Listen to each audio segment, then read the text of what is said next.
កុំខ្លាចអ្នកដតីយកមកលើជីវិតយើងមិនអីសំខាន់ណាយើងយកមកលើខ្លួនឯង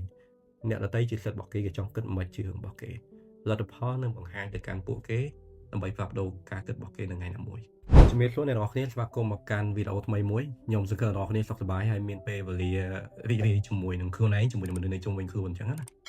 កាលពីសប្តាហ៍មុនខ្ញុំបានផុសវីដេអូទៅលើមេតិកានៃការលើកទឹកចិត្តមួយខ្ញុំសង្ឃឹមអ្នកនរគ្នាប្រហែលជាបានចូលទៅមើលប៉ុន្តែបើអ្នកនរគ្នាបានចូលមើលទេ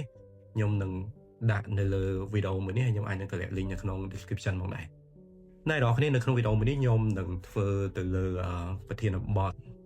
ដោយផ្ដោតទៅលើការវត្តខ្លួនហើយជាពិសេសគឺសម្រាប់ក្រុមមនុស្សដែលនៅចន្លោះពីអាយុ20ទៅ30ឆ្នាំបញ្ជាក់ម្ដងទៀតអ្វីដែលខ្ញុំនឹងចែកម្លែកនេះគឺភាគច្រើនគឺជា lesson learn គឺជាមេរៀនជីវិតមួយដែលខ្ញុំបានឆ្លងកាត់ហើយខ្ញុំគិតថាវាជាអាចល្អប្រសើរសម្រាប់បងប្អូនអាយុចន្លោះពី20ទៅ30ឆ្នាំតើអ្នកសម្រាប់ខ្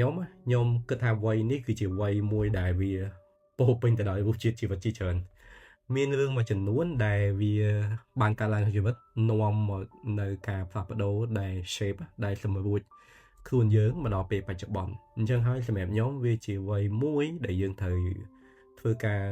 pay attention យកចិត្តទុកដាក់មែនទែនតើយើងគួរធ្វើវាម៉េចដើម្បីវាល្អប្រសើរម្ល៉េះនៅក្នុងវីដេអូនេះខ្ញុំដាក់ចំណងជើងថាទម្លាប់ទាំង5ដែលយើងគួរតែជៀសវាងនៅពេលយើងអាយុចន្លោះពី20ទៅ30ឆ្នាំដូចសពម្ដងអ្នកគ្នាខ្ញុំនឹងធ្វើនៅលើវេទិកានៃការវត្តខ្លួនការលើកទឹកចិត្តក៏ដូចជាចំណេះដឹងទូទៅផ្សេងៗអញ្ចឹងបើអ្នកគ្នាចូលចិត្តវីដេអូក៏ដូចជាមេតិកាដែលខ្ញុំលើកឡើងពីម្បាញ់មិញណាកុំភ្លេចជួយទៅ subscribe follow ដូចជា share ទៅកាន់មនុស្សដែលអ្នកគ្នាគិតថាវីដេអូខ្ញុំអាចនឹងមានអត្ថប្រយោជន៍សម្រាប់ពួកគាត់ផងដែរជាខ្ញុំទាំងអស់គ្នាចំណុចទី1ដែលខ្ញុំគិតថាវ័យ the 20នេះយើងគួរតែជៀសវាងអ្នកនរគ្នាទី1ធ្វើអីក៏ដោយយើងគួរតែជៀសវាងទៅលើការយកជីវិតរបស់យើងទៅប្រៀបធៀបមួយអ្នកដទៃចំណុចមួយនេះខ្ញុំគិតថាទាំងអស់គ្នាធ្លាប់ឮគេជជែកវែកញែកអីច្រើនហើយខ្ញុំក៏ជឿជាក់ថាវាអត់ចំណេញអីនៅក្នុងជីវិតរបស់យើងទេអ្វីក៏ដោយគឺ focus on yourself ផ្ដោតទៅលើខ្លួនឯងជាចម្បងត្រូវចងចាំថាមានតែយើងខ្លាំងទេមានតែយើងវិជ្ជមានទេទើបយើងអាចបន្តដំណើរទៅមុខបានមុននឹងអាចជួយគេបានទោះតែយើងជួយខ្លួនឯងផងដែរអញ្ចឹងហើយកុំទលាប់ហួសនៅដោយយកជីវិតរបស់យើងទៅផ្ដោតជាមួយនឹងសម្ោនៃជីវិតរបស់អ្នកដទៃថងចំណុចនេះខ្ញុំធ្លាប់បានធ្វើវីដេអូមួយចំនួនដែលមាន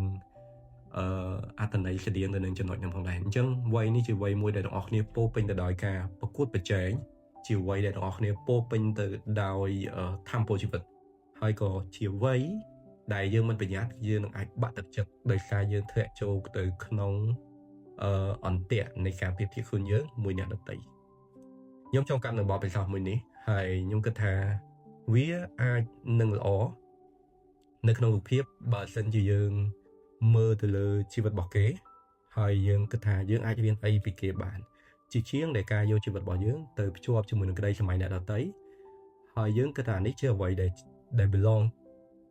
មកកាន់ខ្លួនឯងជាអ្វីដែលជារបស់យើងអញ្ចឹងយើងបែរជាដើរកាន់តែយូរកាន់តែឆ្ងាយកាន់តែអាចរកខ្លួនឯងឃើញអញ្ចឹងហើយទាំងអស់គ្នាគួរតែមានទម្លាប់រស់នៅកុំប្រៀបធៀបខ្លួនឯងជាមួយនឹងអ្នកដទៃចំណុចទី2ទាំងអស់គ្នាដែលខ្ញុំគិតថាវាសំខាន់ហើយខ្ញុំគិតថាវាអាចនឹងចំ target ទៅកាន់បងប្អូនជាពិសេសវ័យនេះមានកំហុសជាច្រើនដែលយើងប្រហែលជាអាចនឹងជួបប្រទះអញ្ចឹងហើយទាំងអស់គ្នាកុំមានទម្លាប់ផ្នត់គំនិតអវិជ្ជមានដោយយើងដាក់សម្ពាធមកលើខ្លួនឯងនៅពេលដែលយើងជួបឧបសគ្គយើងមកកើតកំហុសយើងគិតថាយើងគឺនឹងបរាជ័យនៅក្នុងជីវិតមានរឿងជាច្រើនដែលខ្ញុំអាចនិយាយបានថាកំហុសទាំងអស់នេះវាគឺជាមធ្យោបាយគឺជាវិញ្ញាសាជីវិតដែលនឹងនាំមកនៅភាពរឹងមាំភាពធន់នៅក្នុងជីវិតរបស់យើងតទៅថ្ងៃខាងមុខម្ល៉េះហើយចង់មិនចង់ទាំងអស់គ្នា open mind បើចិត្តទូលាយ it's okay យើងទៅរៀនសូត្រពីកំហុសទាំងអស់ហ្នឹងយើងទៅស្វែងយល់ថាហេតុអីបានជាយើង fail នៅត្រង់ចំណុចហ្នឹងតើយើងធ្វើអត់បានល្អចំណុចណាខ្លះផ្ទុយទៅវិញយើងគួរតែគិតថាអូខេតាមពិតទៅវាគឺជាឱកាសដើម្បីយើងទៅស្វែងរកអ្វីដែលល្អប្រសើរជាងហ្នឹងទេ ចឹងហើយពាក្យមួយដែលខ្ញុំលើកគេនិយាយជាទូទៅគឺ do កន្លែងណាគឺកន្លែងហ្នឹង It's okay to be fair ពីព្រោះជីវិតរបស់យើងនៅ20 30 40ឆ្នាំតទៅមុខទៀតអញ្ចឹងហើយកុំអស់ក្តីសង្ឃឹមកុំបាក់ទឹកចិត្តមកលើខ្លួនឯងបន្តក្តីសម័យទៀតបងប្អូនគ្នាមានរឿងជាច្រើនដែលក្រុមមនុស្សអស្ចារ្យនៅក្នុងប្រវត្តិសាស្ត្រនៃមនុស្សជាតិគាត់បានឆ្លងកាត់ណាកុំគិតថាគាត់ជោគជ័យត្រឹមតែរយៈពេលខ្លីគាត់បរាជ័យច្រើនមែនទែនដែលយើងអាចទៅស្វែងយល់បានប៉ុន្តែយើងអាចត្រូវដឹងអំពីចំណុចដែលយើងត្រូវរៀនពីពួកគាត់គឺមិនថាលំបាកយ៉ាងណាក៏ដោយវាជាគោលដៅទោះបីជួបឧបសគ្គត្រូវតែបន្តដំណើរតទៅមុខចំណុចមួយទៀតរបស់គ្នាខ្ញុំអាចនិយាយបានថាវាស្តៀងទៅនឹងទម្លាប់ដែលយើងគួរតែជៀសវាងនោះគឺគុំទម្លាប់តរតែមានអ្វីគ្រប់យ៉ាងតរតែ perfect បាត់ចាប់ផ្ដើមវ័យនេះខ្ញុំអាចនិយាយបានថាវាជាវ័យមួយដែលលំបាកត្រង់ថាយើងស្ពាយនៅទំនួលខុសត្រូវជាច្រើនយើងមានរឿងជាច្រើនដែលវានឹងកើតនៅក្នុងជីវិតរបស់យើងដែលនឹងផ្លាស់ប្ដូរនៅការគិតរបស់យើងមួយចំនួនដែរប៉ុន្តែខ្ញុំចង់ប្រាប់ទាំងអស់គ្នាថាអ្វីទាំងអស់វាមិនអាចឥតខ្ចោះគ្រប់រឿងទេ No one perfect វាមិនមែនជាពាក្យ clear ដែលយើងយកវាមកជាលេសទេប៉ុន្តែចង់ប្រាប់ទាំងអស់គ្នាថាចាប់ផ្ដើមពីអីដែលយើងអាចធ្វើបានតិចម្ដងខ្ញុំភ្លេចauthor នៃ quote មួយគេថា you don't have to be perfect to start but you can start to be perfect យើងមិនចាំបាច់តតែឥតខ្ចោះទេ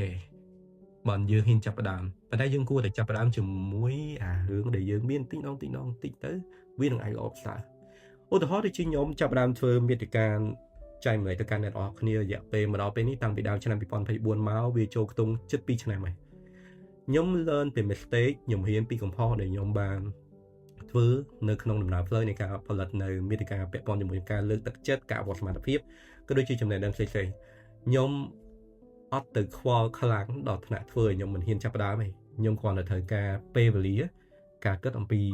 មាតិកាតែខ្ញុំចង់ធ្វើអីខ្ញុំគួរធ្វើឲ្យបានល្អអញ្ចឹងវាជាអ្វីមួយដែលខ្ញុំគិតថាវ័យនេះតើគ្នាកុំខ្លាចបង្កើតកំហុសហើយបើយើងយល់ថាយើងចង់ធ្វើអីមួយកុំរំពឹងចាំឲ្យមាន perfection ទេចាំឲ្យមានរឿងឥតខ្ចោះក្នុងជីវិតអីចាប់ដើមធ្វើបន្តិច learning by doing ធ្វើហើយយើងរៀនពីវាអញ្ចឹងទៅចំណុចមួយទៀតដែលខ្ញុំគិតថាវ័យនេះយើងគួរតែពិចារណានៅចំណុចនេះមែនតើពីព្រោះខ្ញុំគិតថាវាគឺជាចំណុច snow ផងដែរដែលមនុស្សពីច្រើននៅក្នុងវ័យនេះគាត់អាចនឹងមានផ្នត់គំនិតគិតបែបនេះទម្លាប់នោះគឺសូមទាំងអស់គ្នាជៀសវាងពីការជន់ពន្លិចខ្លួនឯងខ្ញុំឆ្លងកាត់នៅរឿងទាំងអស់នេះហើយខ្ញុំបាននិយាយថាវាអត់បានចំណេញអីមកកាន់ខ្លួនយើងទេបញ្ហាមួយចំនួនរបស់នេះមិនប្រកាសអ្នកដទៃបង្កើតមកដល់យើងទេប៉ុន្តែយើងគឺបង្កើតវាមកលើខ្លួនឯងតាមរយៈការគិតរបស់យើងអញ្ចឹងហើយដោះស្រាយជាមួយរឿងទាំងអស់ហ្នឹងទៅហើយព្យាយាមផ្ដល់កម្លាំងទឹកចិត្តឲ្យខ្លួនឯងជាប្រចាំលើកទឹកចិត្តខ្លួនឯងជាប្រចាំ It's okay យើងអាចទៅរៀនសូត្រពីអ្នកនៅជុំវិញខ្លួនយើងអាចទៅស្វែងយល់ពីអ្នកដទៃប៉ុន្តែកុំមានទម្លាប់ដល់ថ្នាក់មើលឃើញគេខ្ពស់ពេកយល់ថាគេល្អពេកយើងទៅគិតពីរឿងទាំងអស់ហ្នឹងហើយយើងបែរជាមកជន់ខ្លួនឯងថាអត់ដូចគេធ្វើមិនទៅបានដូចគេយើងអង្គុយគិតរហូតដល់ពេលទៅយើងអាចតទៅមុខបានទេវាស្តៀងជាមួយចំណុចទី1ដែលយើងទម្លាប់ប្រៀបធៀបខ្លួនឯងមួយដទៃអញ្ចឹងឲ្យផ្ដល់តម្លៃផ្ដល់គុណតម្លៃមកកាន់ខ្លួនឯងអភិវឌ្ឍខ្លួនអត់ធ្មត់ហើយបន្តដំណើរទៅលើផ្លូវដែលយើងគិតថាវាស័ក្តិសមវាល្អសម្រាប់ខ្លួនយើងហើយខ្ញុំជឿជាក់ថាទាំងអស់គ្នាគឺអាចធ្វើបានគ្រាន់តែថាវាទាមទារឲ្យការទទួលយកការពិតអ្វីជាខ្លួនយើងពិតប្រាកដចំណុចមួយទៀតរបស់គ្នាខ្ញុំគិតថាបែរជាចំណុចចុងក្រោយផងដែរខ្ញុំគិតថាមានចំណុចច្រើនទៀតចឹងបងប្អូនអាចជួយ comment បានដើម្បីចែកម្លែកឲ្យខ្ញុំដឹងបន្ថែមទៀតចំណុចចុងក្រោយនោះគឺបងប្អូនគ្នាផែនការល្អយ៉ាងណាក៏ដោយគោលដៅល្អយ៉ាងណាក៏ដោយអ្វីដែលយើងចង់សម្រេចជារូបភាពមកទៅឡើងលយយ៉ាងណាក៏ដោយអ្វីនេះបងប្អូនគ្នា everything គឺ action ចាប់ផ្ដើមធ្វើវាដែរត្រូវ take action បងប្អូនគ្នាយើងអាចដេកបំពឹងគិតគ្រប់រឿងហើយវានឹងអាចតទៅមុខបានដោយមិនមានចាប់ផ្ដើមនៃសកម្មភាពទេអញ្ចឹងផ្ដោតលើអ្វីដែលយើងគិតថាជាសកម្មភាពដែលនឹងនាំយើងតទៅមុខដូចខ្ញុំប្រាប់ពីខាងដើមអញ្ចឹងខ្ញុំលើកទឹកចិត្តបងប្អូនគ្នាកុំខ្លាចដួលអីកុំខ្លាចបរាជ័យកុំខ្លាចអ្នកដទៃយកមកលើជីវិតយើងមិនអីសំខាន់ណាយើងយកមកលើខ្លួនឯង អ្នកដតីជាសិទ្ធិរបស់គេចង់គិតមិនជឿរបស់គេលទ្ធផលនឹងបង្ហាញទៅកាន់ពួកគេដើម្បីផ្លាស់ប្ដូរការគិតរបស់គេនៅថ្ងៃណាមួយអញ្ចឹងហើយ take action របស់គ្នាកុំខ្លាចកុំបារម្ភអីសម្រាប់ខ្ញុំបើសិនជាខ្ញុំអាចផ្លាស់ប្ដូរអតីតកាលបានខ្ញុំប្រាប់ពីបើសិនពេលដែលខ្ញុំវ័យ20-30ឆ្នាំខ្ញុំគឺចង់ប្រាប់ខ្លួនឯងថាគួរណាតែទៅចាប់ផ្ដើមសកម្មភាពដែលខ្ញុំយល់ថាវាត្រឹមត្រូវសម្រាប់ខ្លួនឯងបានច្រើនជាជាងដែលយើងអង្គុយគិតហើយ toxic មកលើជីវិតរបស់ខ្លួនឯងចង់អរគុណអ្នកនរគ្នាសម្រាប់ការតាមដានវីដេអូមួយនេះខ្លីៗមានតែប៉ុណ្្នឹងឯងពាក់ព័ន្ធជាមួយនឹងទម្លាប់ទាំង5នេះយើងគួរជៀសវាងនៅពេលយើងអាយុចន្លោះពី20ទៅ30ឆ្នាំខ្ញុំមិនគិតថាអ្វីការចែកម្លែករបស់ខ្ញុំទាំងអស់ហ្នឹងវាត្រឹមត្រូវទេចឹងខ្ញុំលើកទឹកចិត្តអ្នកនរគ្នាផ្ដល់ជូននៅមតិយោបល់គំនិតដើម្បីជាការចែកម្លែកមកកាន់ខ្ញុំផងដែរហើយ podcast មួយនេះគឺខ្ញុំចែកម្លែកទៅលើគំនិតផ្ទាល់ខ្លួនចំណេះដឹងទូទៅដែលខ្ញុំមានផងដែរចឹងខ្ញុំនឹងវិលត្រឡប់មកជួបអ្នកនរគ្នានៅក្នុងវីដេអូផ្សេងទៀតហើយបើអ្នកនរគ្នាចូលចិត្តកុំភ្លេចជួយ subscribe channel របស់ខ្ញុំដើម្បីទទួលបានវីដេអូផ្សេងឬអាចចូលទៅកាន់ channel playlist ដើម្បីទៅមើលវីដេអូផ្សេងៗដែលខ្ញុំបានបង្កើតពីមុនមកចឹងអរគុណជួបពរសំណាងល្អហើយជួបគ្នានៅក្នុងវីដេអូផ្សេងទៀតសូមជម្រាបលា